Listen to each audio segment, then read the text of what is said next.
हमारे YouTube channel पर आप सभी का स्वागत है। जो भी हमको इस वीडियो में देख रहे हो सभी को हमारी तरफ से जय श्री कृष्णा। आज हम पढ़ने जा रहे हैं श्रीमद् भागवत गीता जी का 11वां अध्याय। तो आप सभी ध्यान से सुनिए और हमारे साथ जुड़े रहिए। 11वां अध्याय। अर्जुन ने भगवान श्री कृष्ण से प्रार्थना करते हुए कहा, हे प्रभु जी, आपने मुझे अपना गूढ़तम रहस्य सुनाया, जिसे सुनने से आपकी कृपा से मेरा मोह तो दूर हो गया। संसार उपजना और प्रलय होना, यह सब मैंने विस्तार पूर्वक सुना। हे कमल लोचन, आपकी अविनाशी आत्मा की महिमा मैंने श्रवण की है। हे पुरुषोत्तम, आपके अविनाशी आत्मा के साथ मेरी बड़ी प्रीत है।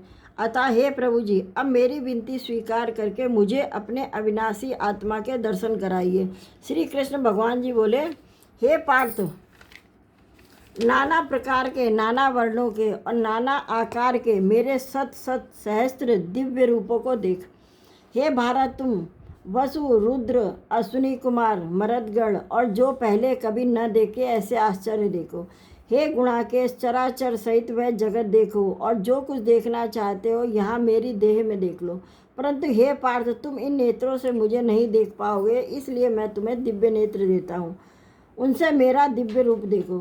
संजय ने धृतराष्ट्र से कहा, हे राजन, इस प्रकार भगवान कृष्ण ने अर्जुन से कहा और उसको दिव्य दृष्टि देकर अपना अलौकिक रूप दिखा दिया।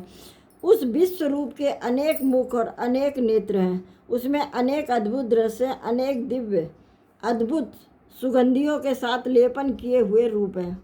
सभी आश्चर्य और अनंत, सभी दिशाओं में मुख, जो आकाश में एक ही बार में 12 सहस्त्र कुंडलों सूर्यों को बिखेर रहे हों, उनके प्रकाश से भी अधिक भगवान के विश्व रूप का प्रकाश है। वहाँ सारा जगत श्री विष्णु जी की देह में है। यह सब देखकर अर्जुन के रोंगटे खड़े हो गए और उसने आश्चर्य से उन्हें नमस्कार किया। हे महाराज, दोनों हाथ जोड़कर वह कह रहा है कि देवों के देव श्री कृष्ण भगवान जी, मैं आपकी देह में अनंत रूप देख रहा हूँ, जिसका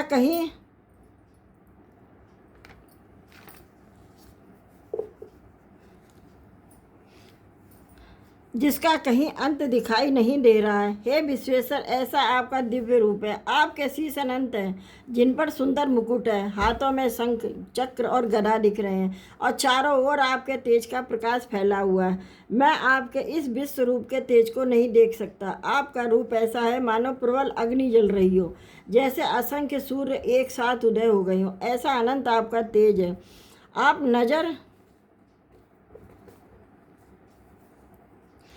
आप अजर, असंख्य सूर्य एक साथ उदय, ऐसा अनंत आपका तेज है। आप अजर, अविनाशी हैं, सबसे परे हैं, जानने के योग्य, अनेक अनेक प्रकार की रचना से पूर्ण है, पूर्व से भी पूर्व है, धर्म के रक्षक, सनातन पुरुष हैं। आप अनादि हैं, आपके बल का कोई अंत नहीं है, इस कारण आपका नाम पराक्रम है। अनंत ही आपकी भुजाएं हैं, अनंत नेत्र है, अनंत ही मुख है, जिनमें अग्नि जलती दिखाई दे रही है। आप अपने तेज के प्रकाश से सारे विश्व को प्रकाशित कर रहे हैं। आपके इस तेज और भयानक रूप को देखकर तीनों लोग भयभीत हैं। कई करोड़ देवताओं को मैं आप में प्रवेश करते हुए देख रहा हूँ। कई करोड़ देवता कांपते हुए आपके सामने हाथ जोड़े खड़े हुए आपकी स्तुति कर रहे हैं। कई करोड़ ऋषि व सिद्ध पुरुष आपसे भयभीत होकर आशीर्वाद ले रहे हैं। हे ईश्वर, तुम्हारी जय हो, तुम चिरंजीवी हो। कई ऋषिश्वर सिद्ध तुम्हारी स्तुति करते हुए पुष्प चढ़ा रहे हैं। कई पुष्पों की वर्षा कर रहे हैं। आपके इस रूप को देखकर बहुत से लोग डरे हुए हैं। उन्हें समझाते हुए मुनीश्वर कह रहे हैं, हे लोगों, डरो मत, ईश्वर परम दयालु हैं। कई रुद्र और कई साधु भी दिखाई दे रहे हैं। कई ब्राह्मण, कई प्रजाति, कई पावन, कई कोटि दैत्य, कई प्रकार का विश्व देखता हूँ और कईयों को आपके इस विश्व रूप को देखकर विस्मय में डूबे हुए देख रहा हूँ। कई नेत्र और बड़ी भुजाएं देख रहा हूँ। बहुत से आपके उरु स्थल देख रहा हूँ। आपके बहुत से चरणें, बहुत से उदर और मुख है, जिन्हें भयानक दाढ़ें दिख रही हैं। सभी इस रूप को देखकर बहुत डर गए हैं। मैं भी डर रहा हूँ। हे प्रभु, आप आकाश को छू रहे हैं, जगह जगह कई सूर्य प्रकाश कर रहे हैं। आपके अनेक रंगे, अनेक नेत्र, जिनमें महाप्रलय की अग्नि के पर्वत जलते दिख रहे हैं। हे प्रभु जी, यह भयानक रूप देखकर मेरी आत्मा बहुत डर गई है। मुझे अब धैर्य नहीं है। भगवान, अब बस करो, अब प्रसन्न हो। प्रभु जी, महाप्रलय की अग्नि समान आपके मुख में दाड़े देखता हूँ। अब तो मुझे दिशाओं का भी ज्ञान नहीं रहा। मुझे नहीं पता कि पूरब कहाँ है, पश्चिम कहाँ है, शांति भी नहीं पाता हूँ। हे जगन्निवास, हे जगत आश्रय, अब क्षमा करो, मैंने आपका विश्व रूप देख लिया है, आप प्रसन्न होइए। ये धृतराष्ट्र के पुत्रों की जो सेना के जो योद्धा हैं, राजे महाराजे हैं, इन्हें मुख्य हैं भीष्म, द्रोणाचार्य व कर्ण, इन सभी को अग्नि से प्रज्वलित जैसे आपके मुख में पड़े देखता हूँ। महाभयानक जो आपके मुख में दाढ़े हैं, सो कितने ही योद्धाओं के सिर उन दाढ़ों में लटकते हुए देखता हूँ, जैसे बड़े वेग से नदियाँ समुद्र की ओर बहती हैं और उनमें जा विलीन होती हैं।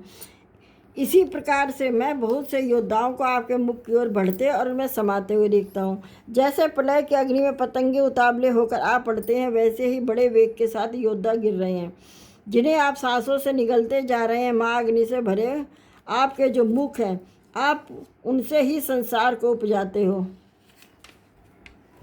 आप यह भयानक विश्व रूप धार कर सारे विश्व को भर रहे हो। हे देवों के देव, आपको मेरा नमस्कार है। अब प्रसन्न होइए।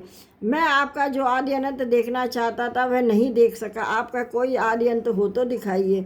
आप अनंत है। अर्जुन के वचनों को सुनकर श्री कृष्ण भगवान बोले, हे अर्जुन, इस समय जो योद्धाओं का काल रूप मैं ही हूँ। मैं संसार का नाश करने वाला उग्र काल हूँ। समस्त जनों का संहार करने के लिए आया हूँ। तुम्हारे युद्ध न करने पर भी योद्धा जीवित न रह सकेंगे, अतएव तुम उठो और शत्रुओं का संहार कर यश को लेकर इस महासमृद्धिशाली राज्य का भोग करो। हे सर्वसाचिन, इनको तो मैंने पहले ही मार रखा है, तुम केवल निमित्त हो जाओ। मेरे मारे हुए द्रोण, भीष्म, जयरथ, कर्ण और अन्य योद्धाओं को मारो, घबराओ मत। इस प्रकार श्री कृष्ण जी के वचनों को सुनकर मुकुटधारी अर्जुन हाथ जोड़कर कंपित और भयभीत हुए, साष्टांग प्रणाम कर नम्रता पूर्वक बोले, हे ऋषिकेश, आपके गुणगान करने से सब संसार प्रसन्न और प्रेम मग्न हो रहा है। राक्षस डरकर दिशाओं की ओर भागते हैं और सिद्ध पुरुष आपको नमस्कार करते हैं, जो ठीक है। हे महात्मन, हे अनंत, हे देवादिदेव, हे जगन निवास, आप ब्रह्मा से भी श्रेष्ठ हो। आपको देवता क्यों न नमस्कार करे। व्यक्त भी आप ही हो, अव्यक्त भी आप ही हो, तथा दोनों से परे अक्षर भी आप ही हो। हे अनंत रूप, आप आदिदेव हो, विश्व के परम आधार हो, ज्ञाता और ज्ञेय हो,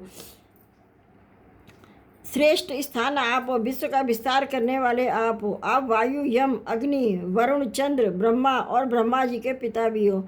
आपको नमस्कार है, बार बार आप ही को नमस्कार है। सर्वस्वरूप आप अनंत वीरवान और अतुल बल पराक्रमी हो। आप जगत में व्याप्त हो, इसलिए विश्व रूप हो। आपकी महिमा को न जानते हुए तुम्हें अपना मित्र मानकर, हे कृष्ण, हे सखा, जो तिरस्कार से कहा, जो प्रमाद से अथवा स्नेह से कहा, तुमसे उन सभी बोलों की क्षमा मांगता हूँ। जो परिहास के लिए विहार, सोने, बैठने और भोजन के समय अकेले में अथवा मित्रों के मध्य तुम्हारा अपमान किया है, उसके लिए आप मुझे क्षमा करें। आप इस स्थावर जंगम रूप लोक के पिता, पूज्य और महान गुरु हो। त्रिलोकी में भी तुम्हारे समान कोई नहीं है। तुमसे कोई अतुल प्रभाव कहाँ से होगा।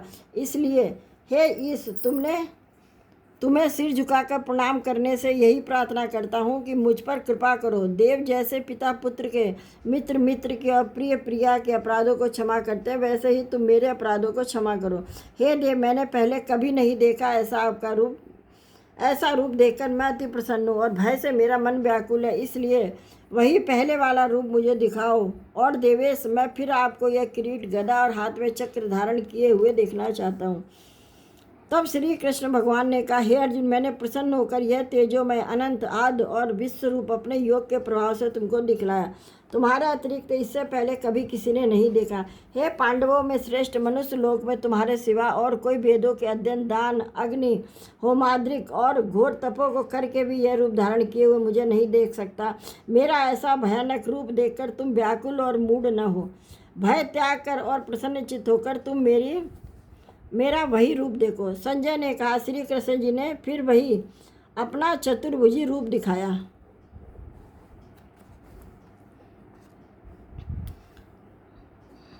और सौम्य रूप धारण कर लिया। उस महात्मा ने अर्जुन को, जो कि भयभीत था, धीरज बनाया।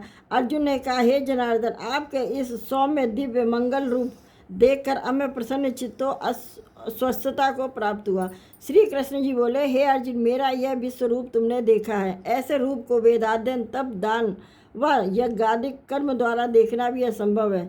हे अर्जुन, यह परंतप मेरा जो विश्व रूप है, इसको मनुष्य अनंत भक्ति द्वारा जान सकते हैं और तत्व ज्ञान द्वारा मुझ में मुझ में लीन हो सकते हैं। हे अर्जुन, जो कोई मनुष्य मेरी ही भक्ति के लिए कर्म करते हैं, मुझको ही सर्वोत्तम मानते हैं, मुझ में ही भक्ति रखते हैं, सब सांसारिक सुखों से मुख मोड़ चुके हैं, संपूर्ण प्राणी से वैर त्याग चुके हैं, वे ही मुझको प्राप्त हो सकते हैं। हे अर्जुन, जैसा तूने पाया वैसा किसी ने नहीं पाया, क्योंकि तू मेरा अनन्य भक्त है। मेरे बिना तू किसी का भजन नहीं करता, इसी कारण तूने मेरा यह रूप देखा है। इन नेत्रों से भी और ज्ञान नेत्रों से भी प्रेम से तूने मुझे पाया, मैं तेरे अधीन हूँ, तूने मुझे पा लिया है और मैंने तुझे। हे पांडुनंदन, अब जो तुझको करना उचित है वह सुन। परम प्रीत से मेरा पूजा कर, हर सांस से मेरे नाम का स्मरण कर। इस प्रकार मेरा भक्त हो, संसार के लोगों के साथ प्रीत ना कर, सब भूत प्राणियों से निर्वैर हो।